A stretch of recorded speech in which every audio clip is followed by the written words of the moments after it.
बिस्मिल्लाहिर्रहमानिर्रहीम। मैं doctor GM. Chaudhary Punjabi संगत और यकीनन तुसी भी पंजाबी संगत च मौजूद हो और मेरे इस प्रोग्राम का इंतज़ार कर रहे। तो अज जनाब मैं तुहाडे वास्ते बाबा बुल्ले शाह दी या उनकी जो कुलियात है वो मेरे सामने है, आप भी इसको देख रहे हैं। तो उसमें से जो छठे नंबर पर एक बहुत लंबी काफ़ी है वो मैं पेश कर रहा हूँ और यकीनन इस काफ़ी नूं सुन के तुहानूं बहुत मज़ा आएगा और तुहानूं ये भी अंदाज़ा होएगा कि बाबे बुल्ले शाह पंजाब दी रैतल, पंजाब दी नफसियात च किन्ने गहरे तरीके नाल खुबे होए सन और किन्ने गहरे तरीके नाल उन्हां पंजाब दे लोगां दी जिहड़ा उठना बैठना रैतल सारा कुछ जिहड़ा उन्होंने वेखिया सी। देखें कि सारे लोग उन्हां दी अखां खुलियां हुंदियां ने, लेकिन जो शायर दी अख हुंदी है बिल्कुल मुख्तलिफ अख हुंदी। शायर दुनिया दे विच होण वाले वाक़ियात नूं या बाकी इस किस्म दी चीज़ां नूं बिल्कुल मुख्तलिफ अंदाज नाल वेखदा है। ते तुहानूं अंदाज़ा होएगा कि बाबा बुल्ले शाह किस तरीके नाल एक बहुत बड़ी हकीकत बयान कर रहे हैं। तो हकीकत की है, देखें कि कौमां सौ जांदियां ने, पाकिस्तानी अज भी सुते ने। जिस तरह हिंदुस्तानी अज तो 400-500 साल पहला सुते सन, पाकिस्तानी अज भी सुते ने। उस वक्त भी जेड़ा को अफगानिस्तान के रस्ते तो आके हिंदुस्तान पर हमला करता ही, कब्जा कर लेंदा ही और फिर सानू लोगों को गुलाम बना लेंदा ही और असी बन जाते। और अज भी बिल्कुल यही हालत। अज भी जेड़ा भी कोई इकतदार दे विच मौजूद है वो सानू अपना गुलाम ही समझदा है। तो इस हवाले नाल बाबे बुल्ले शाह दी ये जिहड़ी काफ़ी है बड़ी रैलेवेंट और बड़ी अहम भी है। तो जनाब बाबा बुल्ले शाह कहंदे ने कि उठ जाग गराड़े मार नहीं, ये सौन तेरे दरकार नहीं। मैं इसका थोड़ा सा आपको पस मंज़र बताता हूँ। वो कहते हैं कि एक शख्स जो है वो सोया हुआ है, सुता है, तो उन्होंने कहते अक्सर देखे कि जो लोग सुते होंगे ना वो घराड़े मारते हैं। बाबा जी ने इत्थे लफज जिहड़ा इस्तेमाल किया वो गराड़े। बहरहाल घराड़े पंजाब के कुछ इलाके उन्होंने घराड़े कहा जाता है, कुछ दूजिया ज़बानां मुख्तलिफ किस्म के लफ्ज़ भी इस्तेमाल होंदे ने। तो एक सुते हुए बंदे नूं कह रहे हैं कि बई हुण जाग पै, हुण घराड़े मजीद ना मार, ये सौना तेरे वास्ते बेहतर नहीं।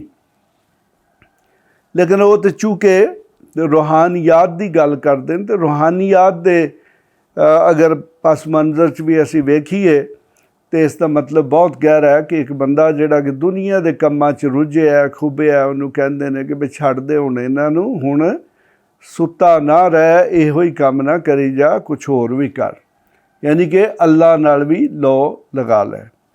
तो अगे जनाब यानी कि उठ जाग गराड़े मार नहीं, ये सौन तेरे दरकार नहीं। एक रोज़ जहानू जाना है, जा कब्रे विच समाना है, तेरा गोश्त कीड़े खाना है, कर चीता मर्ग विसार नहीं। एक रोज़ जहानू जाना है, जा कब्रे विच समाना है, तेरा गोश्त कीड़े खाना है, कर चीता मर्ग विसार नहीं।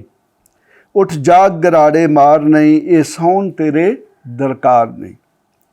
देखो जनाब कितने खूबसूरत अंदाज नाल बाबा जी ने दस्सिया कि जनाब तुहाडा इस दुनिया ते की मरतबा ते मकाम है तो की होना है, तो इनू छड्डो, हुण समो ना, हुण अगे दी तैयारी करो।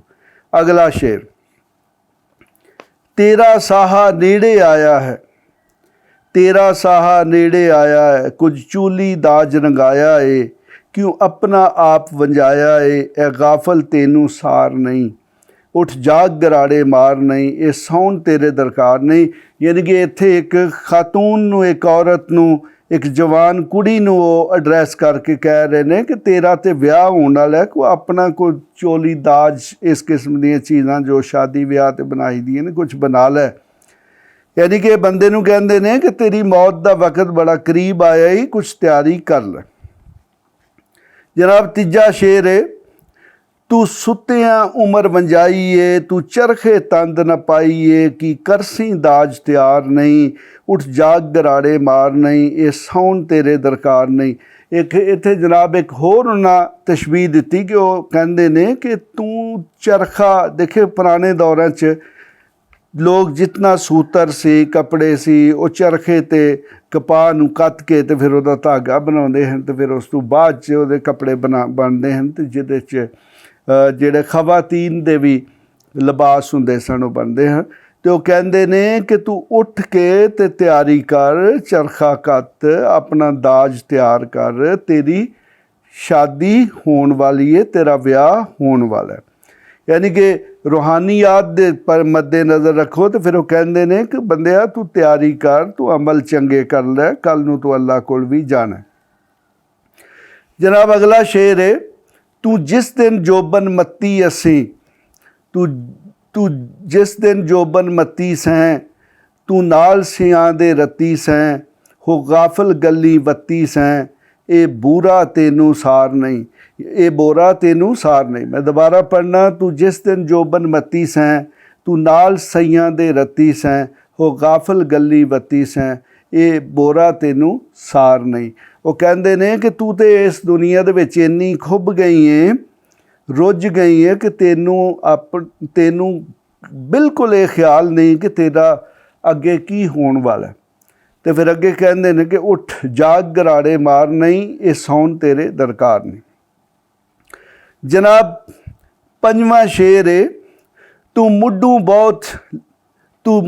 बहुत कचजी सैं, नर लज्जियां दी नर लज्जी सैं, तू खा खाने रजी सैं, हुण ताई तेरा बार नहीं। यानी कि वो कहते ने कि तू तो शुरू तो ही बड़ी कचजी सैं। पंजाबी च कचज्जा उस आदमी नूं कहंदे ने जिहड़ा कम चंगे तरीके नाल ना करे। ते नर लज्जी जिहड़ा उहदा मतलब ये हुंदा है कि तू जिहड़ा तेरा जिहड़ा तलक है वो पहले तो ही कोई ठीक नहीं सी। तो कहते तू खा के रजी है, तेनू किसी चीज़ की परवाह ही नहीं, तू अपने अगले दी वक्त की तैयारी कर ही नहीं रही। अगला जनाब छेवां शेर है, अजकल तेरा मकलावा है, क्यों सुत्ती कर दावा है, अनडिठियां नाल मलावा है, ये बल्कि गर्म बाजार नहीं। देखो जी आगे फिर कहते हैं कि उठ जाग गराड़े मार नहीं, ये सौन तेरे दरकार नहीं।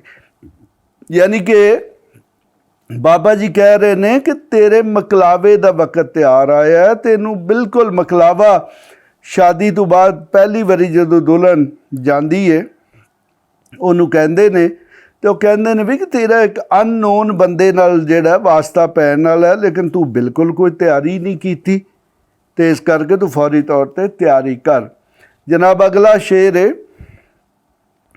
तू इस जहानू जाएंगी, फिर कदम ना इत्थे पाएंगी, ये जोबन रूप वंजाएंगी, तै रहना विच संसार नहीं, उठ जाग गराड़े मार नहीं, ये सौन तेरे दरकार नहीं। जनाब बड़ी खूबसूरत गल कीती। वो कहते ने कि तू इस जहान नूं चले जाना है तो फिर तो दोबारा कदे वापस नहीं आना, और ये जिहड़ा तेरा जोबन रूप है ये सारे दे सारे मुक जाने ने, इस करके तू तैयारी कर, सौ ना और अगे जान लई कोई चंगा काम कर ले। जनाब अगला शेर है, मंजिल तेरी दूर दराडी, मंजिल तेरी दूर दराडी, तू पौना विच जंगल वादी, औखा पहुँचन पीर प्यादी, दिसदी तू असवार नहीं, उठ जाग गराड़े मार नहीं, ये सौन तेरे दरकार ने। यानी कि वो कहते हैं कि तेरी मंजिल बहुत दूर है, तो तू जंगल च भी जाना है, तो तेरे कोल कोई शै भी नहीं, तो इस करके तू बेहतर है टाइम नाल तैयारी कर ले। जनाब अगला शेर है, एक अकली तनहा चल सें, जंगल बर विच रल सें, लै तोशा इत्थों गल सें, ਉੱਥੇ ਲੈਣ ਉਧਾਰ ਨਹੀਂ, ਉੱਠ ਜਾਗ ਗਰਾੜੇ ਮਾਰ ਨਹੀਂ, ਇਹ ਸੌਣ ਤੇਰੇ ਦਰਕਾਰ ਨੇ। ਯਾਨੀ ਕਿ ਇੱਥੇ ਬੜੀ ਖੂਬਸੂਰਤ ਫਿਰ ਗੱਲ ਕੀਤੀ। ਉਹ ਕਹਿੰਦੇ ਨੇ ਕਿ ਇਸ ਦੁਨੀਆ ਤੋਂ ਤੂੰ ਇਕੱਲੇ ਹੀ ਜਾਣਾ ਔਰ ਉਸ ਜੰਗਲ ਦੇ ਵਿੱਚ ਯਾਨੀ ਕਿ ਕਿਆਮਤ ਵਾਲੇ ਦਿਨ ਤੇਰੇ ਨਾਲ ਕੋਈ ਦੂਜਾ ਨਹੀਂ ਰਲ ਸਕੇਗਾ ਅਤੇ ਨਾ ਹੀ ਤੈਨੂੰ ਕੁਛ ਦੇ ਸਕੇਗਾ। ਅਤੇ ਇਸ ਕਰਕੇ ਜਿਹੜੇ ਤੂੰ ਨੇਕ ਅਤੇ ਚੰਗੇ ਅਮਾਲ ਕਰਕੇ ਅੱਗੇ ਭੇਜੇਗਾ ਉਹ ਹੀ ਤੇਰੇ ਕੰਮ ਆਉਣੇ। ਜਨਾਬ ਅਗਲਾ ਸ਼ੇਰ ਹੈ, ਉਹ ਖਾਲੀ ਏ ਸੁੰਝ ਹਵੇਲੀ, ਤੂੰ ਵਿੱਚ ਰਹਿਸੇ ਇੱਕ ਅਕੇਲੀ, ਉੱਥੇ ਹੋਸੀ ਹੋਰ ਨਾ ਬੇਲੀ, ਸਾਥ ਕਿਸੇ ਦਾ ਬਾਰ ਨਹੀਂ, ਉੱਠ ਜਾਗ ਗਰਾੜੇ ਮਾਰ ਨਹੀਂ, ਇਹ ਸੌਣ ਤੇਰੇ ਦਰਕਾਰ ਨਹੀਂ। ਯਾਨੀ ਕਿ ਉਹ ਕਹਿੰਦੇ ਨੇ ਕਿ ਜਿਸ ਹਵੇਲੀ ਜਿਸ ਕਬਰ ਦੇ ਵਿੱਚ ਤੂੰ ਪੈਣਾ ਹੈ ਉੱਥੇ ਤੂੰ ਇਕੱਲੀ ਹੋਣਾ, ਉੱਥੇ ਕੋਈ ਤੇਰਾ ਯਾਰ ਬੇਲੀ ਨਹੀਂ ਹੋਣਾ, ਅਤੇ ਇਸ ਕਰਕੇ ਤੂੰ ਤਿਆਰੀ ਕਰ। ਜਨਾਬ ਅਗਲਾ ਸ਼ੇਰ ਹੈ ਕਿ ਜਿਹੜੇ ਸਨ ਦੇਸਾਂ ਦੇ ਰਾਜੇ, ਨਾਲ ਜਿਨ੍ਹਾਂ ਦੇ ਵੱਜਦੇ ਵਾਜੇ, ਗਏ ਹੋ ਕੇ ਬੇਤਖਤੇ ਤਾਜੇ, ਕੋਈ ਦੁਨੀਆ ਦਾ ਇਤਬਾਰ ਨਹੀਂ, ਉੱਠ ਜਾਗ ਗਰਾੜੇ ਮਾਰ ਨਹੀਂ, ਇਹ ਸੌਣ ਤੇਰੇ ਦਰਕਾਰ ਨਹੀਂ। ਉਹ ਕਹਿੰਦੇ ਨੇ ਜੀ ਜਿਹੜੇ ਇਸ ਦੁਨੀਆ ਵਿੱਚ ਬੜੇ ਬੜੇ ਰਾਜੇ ਮਹਾਰਾਜੇ ਸਨ, ਜਿਨ੍ਹਾਂ ਦੇ ਅੱਗੇ ਅੱਗੇ ਵਾਜੇ ਵੱਜਦੇ ਹਨ ਅਤੇ ਪਤਾ ਨਹੀਂ ਕੀ ਕੀ ਹੁੰਦਾ ਸੀ, ਉਹ ਸਾਰੇ ਬੇਤਖਤੇ ਅਤੇ ਬੇਤਾਜੇ ਹੋ ਗਏ ਅਤੇ ਇਸ ਦੁਨੀਆ ਦਾ ਕੋਈ ਇਤਬਾਰ ਨਹੀਂ, ਅਤੇ ਇਸ ਕਰਕੇ ਤੂੰ ਕੁਛ ਤਿਆਰੀ ਕਰ ਲੈ। ਜਨਾਬ ਅਗਲਾ ਸ਼ੇਰ ਹੈ, ਕਿੱਥੇ ਹੈ ਸੁਲਤਾਨ ਸਿਕੰਦਰ, ਮੌਤ ਨਾ ਛੱਡੇ ਪੀਰ ਪੈਗੰਬਰ, ਸਭੇ ਛੱਡ ਗਏ ਅਡੰਬਰ, ਕੋਈ ਇੱਥੇ ਪਾਇਦਾਰ ਨਹੀਂ, ਉੱਠ ਜਾਗ ਗਰਾੜੇ ਮਾਰ ਨਹੀਂ, ਇਹ ਸੌਣ ਤੇਰੇ ਦਰਕਾਰ ਨਹੀਂ। ਯਾਨੀ ਕਿ ਇੱਥੇ ਉਹਨਾਂ ਕਿਹਾ ਜੀ ਕਿ ਕੋਈ ਸੁਲਤਾਨ, ਕੋਈ ਸਿਕੰਦਰ, ਕੋਈ ਪੈਗੰਬਰ, ਕੋਈ ਵੱਡੇ ਤੋਂ ਵੱਡਾ ਵੀ ਜਿਹੜਾ ਉਹ ਪਾਇਦਾਰ ਨਹੀਂ, ਔਰ ਸਾਰੇ ਇੱਥੋਂ ਚਲੇ ਗਏ ਨੇ, ਅਤੇ ਲਿਹਾਜ਼ਾ ਤੂੰ ਹੀ ਆਪਣੀ ਤਿਆਰੀ ਕਰ। ਅਗਲਾ ਸ਼ੇਰ ਹੈ, ਕਿੱਥੇ ਯੂਸਫ ਮਾਂ ਕਨਾਨੀ, ਲਈ ਜ਼ਲੈਖਾਂ ਫੇਰ ਜਵਾਨੀ, ਕੀਤੀ ਮੌਤ ਨੇ ਔੜਕ ਫਾਨੀ, ਫਿਰ ਉਹ ਹਾਰ ਸੰਗਾਰ ਨਹੀਂ, ਉੱਠ ਜਾਗ ਗਰਾੜੇ ਮਾਰ ਨਹੀਂ, ਇਹ ਸੌਣ ਤੇਰੇ ਦਰਕਾਰ ਨਹੀਂ। ਯਾਨੀ ਕਿ ਇੱਥੇ ਬਾਬਾ ਜੀ ਨੇ ਜੋ ਹਜ਼ਰਤ ਯੂਸਫ ਅਲੈਹਿਸਲਾਮ ਔਰ ਜ਼ਲੈਖਾ ਦਾ ਜਿਹੜਾ ਵਾਕਿਆ ਉਹਨੂੰ ਬਿਆਨ ਕੀਤਾ ਕਿ ਉਹ ਕਿੰਨੀਆਂ ਖੂਬਸੂਰਤ ਸਨ, ਲੇਕਿਨ ਉਹਨਾਂ ਦਾ ਹੁਸਨ ਜਵਾਨੀ ਸਭ ਕੁਝ ਇੱਥੇ ਹੀ ਰਹਿ ਗਿਆ। ਜਨਾਬ ਅਗਲਾ ਸ਼ੇਰ ਹੈ ਕਿ ਕਿੱਥੇ ਤਖਤ ਸੁਲੇਮਾਨ ਵਾਲਾ, ਵਿੱਚ ਹੋਇਆ ਉੱਡਦਾ ਸੀ ਬਾਲਾ, ਉਹ ਵੀ ਕਾਦਰ ਆਪ ਸੰਭਾਲਾ, ਕੋਈ ਜ਼ਿੰਦਗੀ ਦਾ ਇਤਬਾਰ ਨਹੀਂ, ਉੱਠ ਜਾਗ ਗਰਾੜੇ ਮਾਰ ਨਹੀਂ, ਇਹ ਸੌਣ ਤੇਰੇ ਦਰਕਾਰ ਨਹੀਂ। ਇੱਥੇ ਜਨਾਬ ਇਸ ਸ਼ੇਰ ਦੇ ਵਿੱਚ ਹਜ਼ਰਤ ਸੁਲੇਮਾਨ ਅਲੈਹਿਸਲਾਮ ਦੇ ਤਖਤ, ਉਹਦੇ ਉੱਡਣ ਅਤੇ ਉਹਦੇ ਸਾਰੀਆਂ ਚੀਜ਼ਾਂ ਦਾ ਹਵਾਲਾ ਦਿੱਤਾ ਹੈ, ਔਰ ਐਂਡ 'ਤੇ ਦੱਸਿਆ ਜੀ ਕਿ ਕੋਈ ਚੀਜ਼ ਕਾਬਲੇ ਇਤਬਾਰ ਨਹੀਂ। ਅਗਲਾ ਜਨਾਬ ਸ਼ੇਰ ਹੈ ਕਿ ਕਿੱਥੇ ਮੀਰ ਮਲਕ ਸੁਲਤਾਨਾ, ਸਭੇ ਛੱਡ ਗਏ ਟਿਕਾਣਾ, ਕੋਈ ਮਾਰ ਨਾ ਬੈਠੇ ਠਾਣਾ, ਸ਼ੁਕਰ ਦਾ ਜਿਨਾ ਸ਼ਮਾਰ ਨਹੀਂ, ਉੱਠ ਜਾਗ ਘਰਾੜੇ ਮਾਰ ਨਹੀਂ, ਇਹ ਸੌਣ ਤੇਰੇ ਦਰਕਾਰ ਨਹੀਂ। ਯਾਨੀ ਕਿ ਇੱਥੇ ਉਹਨਾਂ ਦੱਸਿਆ ਜੀ ਕਿ ਬੜੇ ਬੜੇ ਬਾਦਸ਼ਾਹ, ਮਲਕ, ਇਹ ਉਹ ਸਾਰੇ ਜਿਹੜੇ ਨੇ ਇਸ ਦੁਨੀਆ ਨੂੰ ਛੱਡ ਕੇ ਚਲੇ ਗਏ ਨੇ, ਅਤੇ ਤੂੰ ਵੀ ਚਲੇ ਜਾਣਾ, ਅਤੇ ਲਿਹਾਜ਼ਾ ਉੱਠ ਕੁਝ ਕੰਮ ਕਰ, ਕੋਈ ਨੇਕ ਅਮਲ ਕਰ, ਔਰ ਤਾਂ ਕਿ ਉਹ ਤੇਰੇ ਕੰਮ ਆ ਸਕਣ।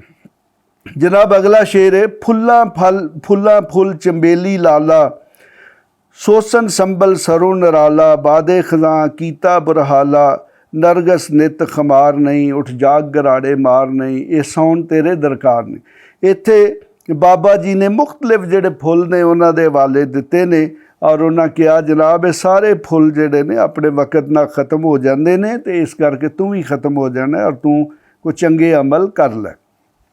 ਜਨਾਬ ਅਗਲਾ ਸ਼ੇਰ ਹੈ, ਜੋ ਕੁਝ ਕਰਸੀ ਸੋ ਕੁਝ ਪਾਸੀ, ਨਹੀਂ ਤੇ ਓੜਕ ਪਛੋਂ ਤਾਸੇ, ਸੰਜੀ ਕੂੰਜ ਵਾਂਗੂ ਕਰਲਾਸੇ, ਖੰਭਾਂ ਬਾਜ ਉਡਾਰ ਨਹੀਂ, ਉੱਠ ਜਾਗ ਗਰਾੜੇ ਮਾਰ ਨਹੀਂ, ਇਹ ਸੌਣ ਤੇਰੇ ਦਰਕਾਰ ਨਹੀਂ। ਉਹ ਕਹਿੰਦੇ ਨੇ ਕਿ ਜੋ ਕੁਝ ਤੂੰ ਕਰੇਗਾ ਤੈਨੂੰ ਉਹ ਹੀ ਮਿਲਣਾ, ਨਾ ਕੁਝ ਕਰੇਗਾ ਤਾਂ ਫਿਰ ਬਾਅਦ 'ਚ ਪਛਤਾਏਂਗਾ। ਔਰ ਇਸੇ ਤਰ੍ਹਾਂ ਕਹਿੰਦੇ ਨੇ ਕਿ ਕੱਲੀ ਜਿਹੜੀ ਕੂੰਜ ਰਹਿ ਜਾਂਦੀ ਹੈ ਉਹਦੀ ਤਰ੍ਹਾਂ ਤੂੰ ਕਰਲਾਵੇਂਗਾ, ਲੇਕਿਨ ਤੂੰ ਚੁੱਕੇ ਬਾੜ ਜਿਹੜੀ ਉਡਾਰ ਹੈ ਉਹਦੇ 'ਚੋਂ ਪਿੱਛੇ ਰਹਿ ਚੁੱਕਿਆ, ਲਿਹਾਜ਼ਾ ਤੇਰਾ ਕੋਈ ਨਹੀਂ ਪੁੱਛੇਗਾ। ਅਗਲਾ ਸ਼ੇਰ, ਡੇਰਾ ਕਰਸੀ ਊਨੀ ਜਾਈ, ਜਿੱਥੇ ਸ਼ੇਰ ਪਲੰਗ ਬੁਲਾਈ, ਖਾਲੀ ਰਹਿਸਨ ਮਲ ਸਰਾਈ, ਫਿਰ ਤੂੰ ਵਰਸੇ ਦਾਰ ਨਹੀਂ, ਉੱਠ ਜਾਗ ਗਰਾੜੇ ਮਾਰ ਨਹੀਂ, ਇਹ ਸੌਣ ਤੇਰੇ ਦਰਕਾਰ ਨਹੀਂ। ਅਤੇ ਬਾਬਾ ਜੀ ਕਹਿੰਦੇ ਨੇ ਕਿ ਤੂੰ ਆਪਣਾ ਡੇਰਾ ਕਿਸੇ ਐਸੇ ਜਗ੍ਹਾ ਲਾ ਜਿੱਥੇ ਸ਼ੇਰ ਤੇ ਚੀਤੇ ਨਾ ਹੋਣ। ਇੱਥੇ ਸਾਰੇ ਜਿਹੜੇ ਮੱਲ ਔਰ ਸਰਾਵਾਂ ਨੇ ਉਹ ਖਾਲੀ ਰਹਿ ਜਾਣੇ ਨੇ ਤੇ ਇੱਥੇ ਕਿਸੇ ਦਾ ਕੋਈ ਵਿਰਸਾ ਨਹੀਂ ਸਿਵਾਏ ਉਹਦੇ ਅਮਾਲ ਦੇ।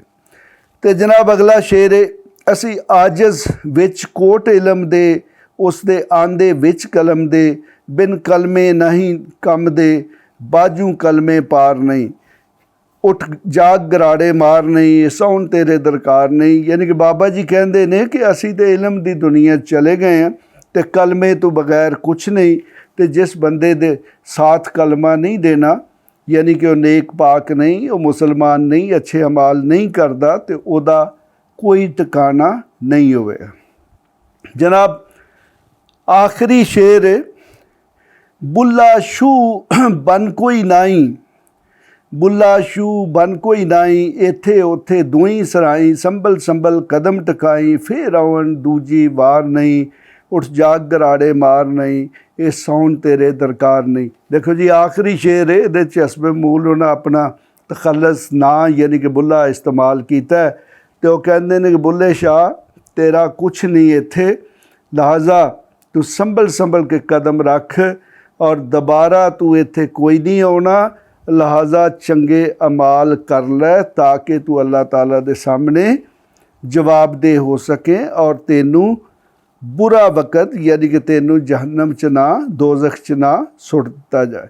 ਤੇ ਜਨਾਬ ਇੱਕ ਬੜੀ ਲੰਬੀ ਕਾਫੀ ਸੀ ਜਿਹਦੇ ਵਿੱਚ ਪੂਰੀ ਦੁਨੀਆ ਦੀ ਇਖਲਾਕੀਆਤ ਨੇਕ ਅਮਾਲ ਦੀ ਜਿਹੜੀ ਤਾਰੀਖ ਹੈ ਬਾਬਾ ਬੁੱਲੇ ਸ਼ਾਹ ਨੇ ਦੱਸੀ। ਮੈਂ ਜਨਾਬ ਮਜ਼ੀਦ ਬਾਬੇ ਬੁੱਲੇ ਸ਼ਾਹ, ਵਾਰਿਸ ਸ਼ਾਹ, ਸ਼ਾਹ ਹੁਸੈਨ ਔਰ ਦੂਸਰੇ ਜਿਹੜੇ ਸਾਡੇ ਬੜੇ ਅੱਛੇ ਸ਼ਾਇਰ ਨੇ ਪੁਰਾਣੇ, ਉਹਨਾਂ ਦਾ ਕਲਾਮ ਲੈ ਕੇ ਹਾਜ਼ਰ ਹੋਵਾਂਗਾ। ਤੁਸੀਂ ਮੇਰੇ ਪ੍ਰੋਗਰਾਮ ਦਾ ਇੰਤਜ਼ਾਰ ਕਰੋ। ਇਸ ਦੇ ਨਾਲ ਹੀ ਖੁਦਾ ਹਾਫਿਜ਼। ਇਸ ਤਰ੍ਹਾਂ ਦੀਆਂ ਹੋਰ ਵੀਡੀਓਜ਼ ਲਈ ਇਸ ਚੈਨਲ ਨੂੰ ਸਬਸਕ੍ਰਾਈਬ ਕਰੋ ਅਤੇ ਜੇਕਰ ਤੁਹਾਡੇ ਕੋਈ ਸਵਾਲ ਹਨ ਤਾਂ ਸਾਨੂੰ ਕਮੈਂਟ ਵਿੱਚ ਪੁੱਛੋ ਅਤੇ ਇਸ ਵੀਡੀਓ ਨੂੰ ਆਪਣੇ ਦੋਸਤਾਂ ਅਤੇ ਯਾਰਾਂ ਨਾਲ ਸ਼ੇਅਰ ਕਰੋ।